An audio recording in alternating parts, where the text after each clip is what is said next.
यतिराजाय विवेकानंद सूरये सच्चित सुख स्वरूपाय स्वामिने तापोहारिणे. Honorable Governor of Maharashtra, Sri Ramesh Baisji, the chief guest of today's proceedings here this lovely afternoon. Revered Swami Gautamanandaji Maharaj, our senior vice president, the senior most vice president of our order, the global twin organization of Ramakrishna Mission and Ramakrishna Math, and also the Adhyaksha of Ramakrishna Math Chennai, Swami Satyadevanandaji, Secretary of Ramakrishna Mission and also Adhyaksha of Ramakrishna Math Mumbai, Sri S.M. Datta, President of the Managing Committee of this great and esteemed institution, Swami Sarvalokanandaji, the former head of Ramakrishna Mission and Ramakrishna Math Mumbai. Also, our very respected monks, beloved brahmacharis, distinguished guests, devotees, admirers of the Ramakrishna Math and Ramakrishna Mission, others present here on this historic occasion. This year marks the 125 years of Ramakrishna Mission and Centenary of Ramakrishna Math and Ramakrishna Mission Khar, Mumbai. It is heartening to note that Government of India on its own, I repeat, the Government of India on its own have come forward to support the observance of 125 years of Ramakrishna Mission in a befitting manner. Because the Government of India strongly feels that Ramakrishna Mission is success. It is a story of success, a saga of success. It's global service, it's gospel of global service, and also saga of dedication is a model by itself. And they feel, as a matter of fact, our Honorable Prime Minister has said that 125 years of Ramakrishna Mission is a milestone in the history of modern India. At the outset, we must salute our beloved Swamiji Maharaj, like a young Napoleon of Vedanta. Vivekananda stood on both the sides of the Atlantic. Like a young Shankara, he radiated the power and bliss of self-knowledge. With Mira's devotion and Beethoven's exuberance, he chant, he sang paeans of praise to all saints and seers, the sages, to all gods and prophets. Like a young prince, he charmed and elevated whoever came to him. Like a young Buddha, he could and did enter into the highest transcendence of Nirvana, the Nirvikalpa Samadhi, either at Camp Parsi or London, in the very presence of his listeners. Like a young Christ, he lay stressed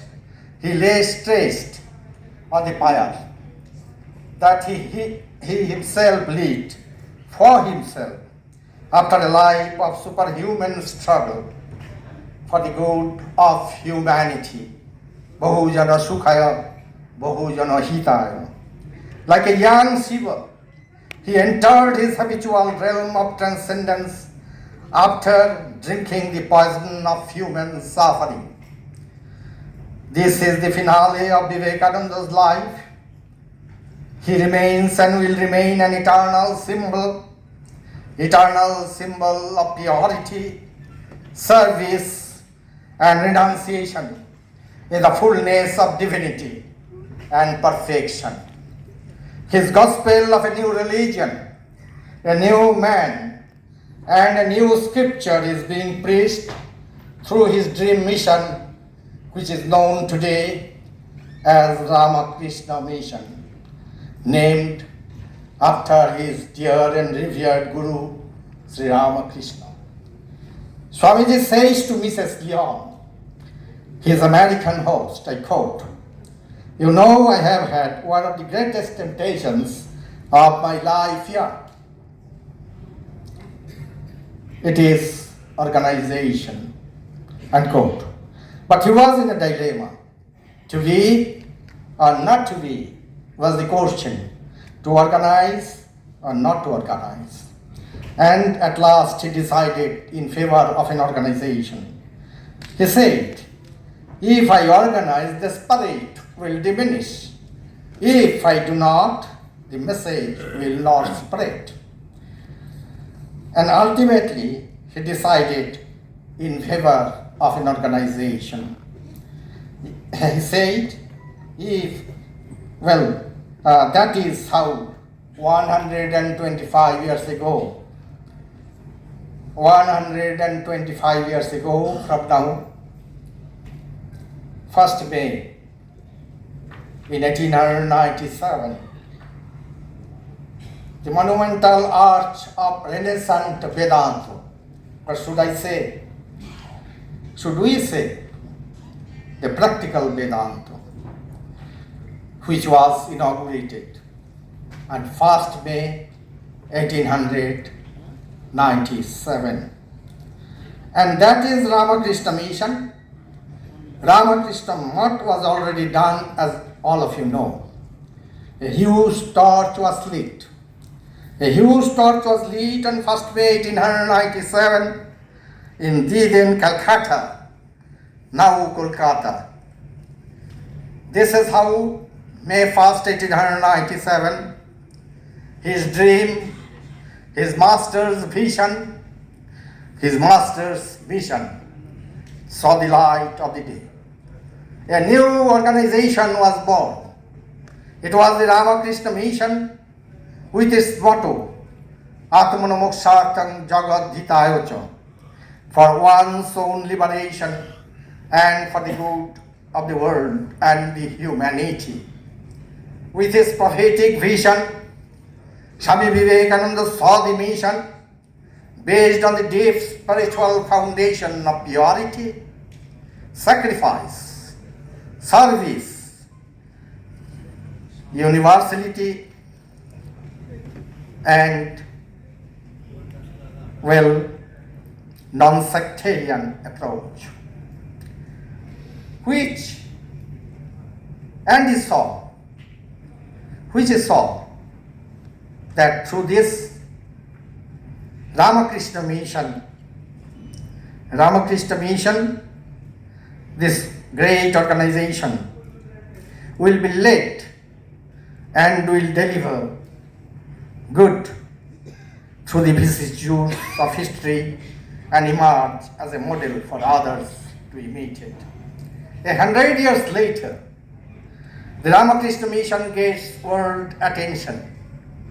The UNESCO director, Dr. Federico Mayor, in his inaugural speech delivered in Paris on the centenary celebration of Vivekananda's appearance in the Chicago Parliament of Religion in 1893, said, I quote, "I was struck with the similarity of the articles of the Constitution of the Ramakrishna Mission, which Vivekananda established in 1897, with those of UNESCO.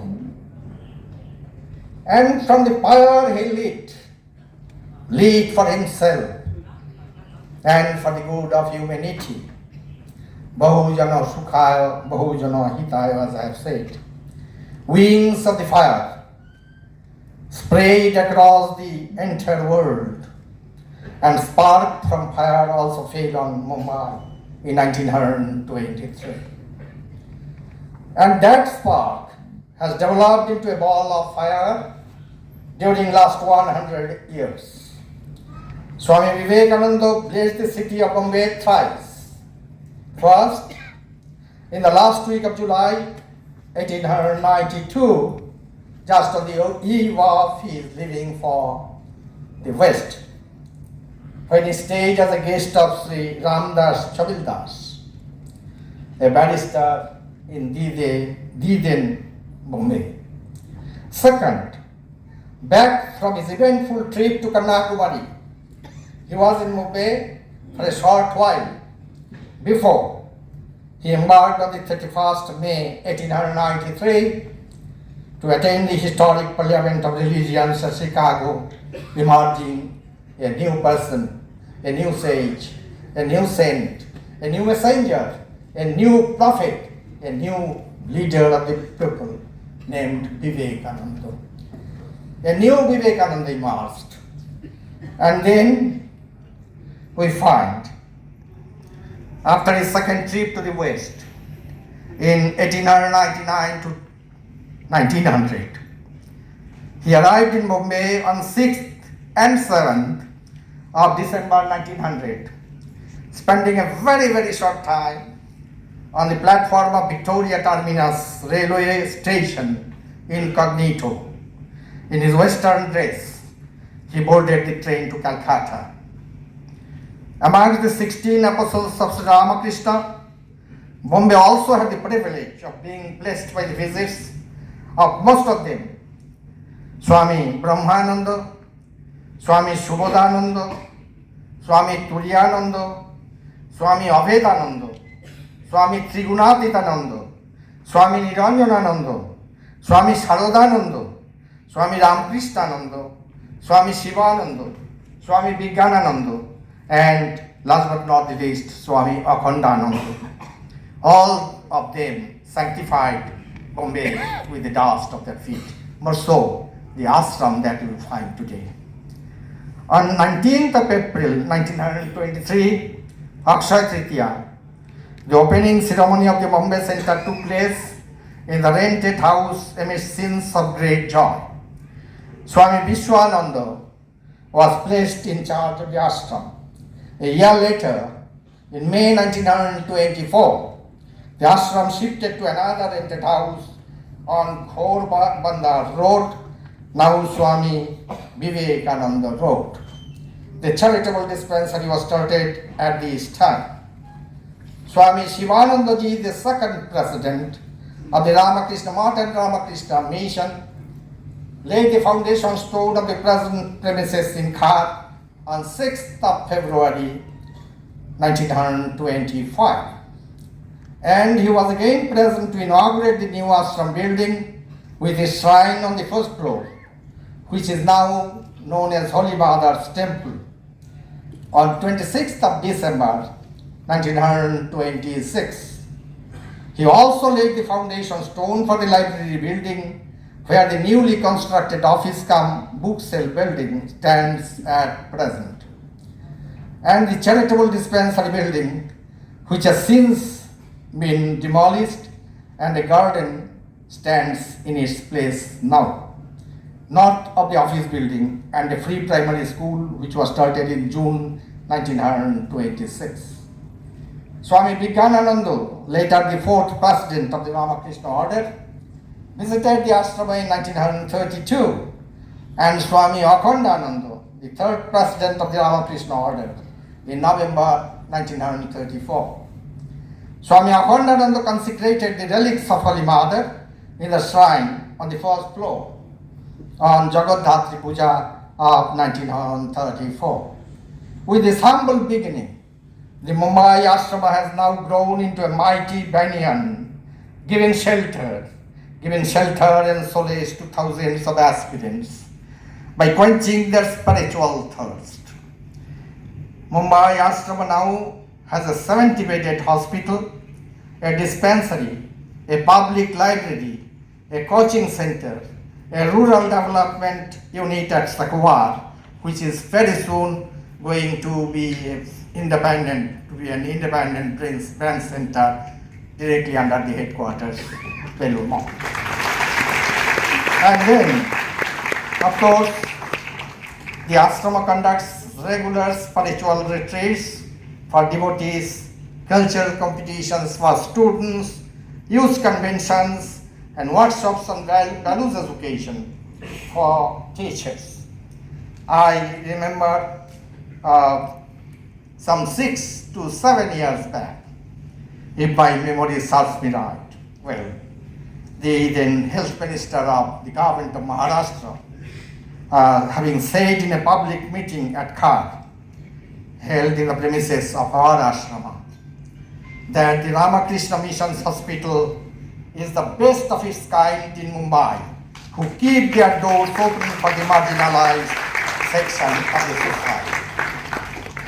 Before I wrap up, I express my gratitude to Swami Satyadevanandaji for having given me the excellent opportunity this afternoon to take part in the centenary celebration of our ashrama in Mumbai. We are extremely beholden to His Excellency, the Governor of Maharashtra, for making it here today, this lovely afternoon.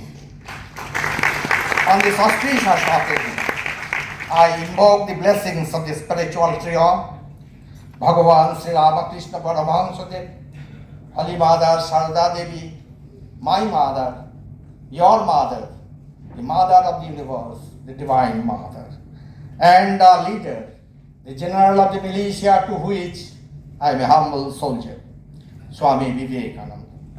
May their choicest blessings profusely shower on all of us present here today. Sarve Sukhina Bhavantu, Sarve Santu Niramaya, Sarve Bhadrani Pashyantu, Mahakaschit Dukamatma. Let all be happy, let all be free from ailments, let all be blessed with the vision of truth, beauty, and goodness. Let misery touch none. In fine, I remind ourselves, me and you, our brother monks, brahmacharis, the devotees, Sanghang Saranang Gacchami, Dharmang Saranang Gacchami, Ramakrishnang Saranang Gacchami. Always to all of you, thank you so very much for taking leave of you. I offer my pranams to our very revered Swami Gautamānandaji Maharaj, the senior most president of our order, and also my best regards for His Excellency, and my very warm greetings for all of you present here. Thank you so very much.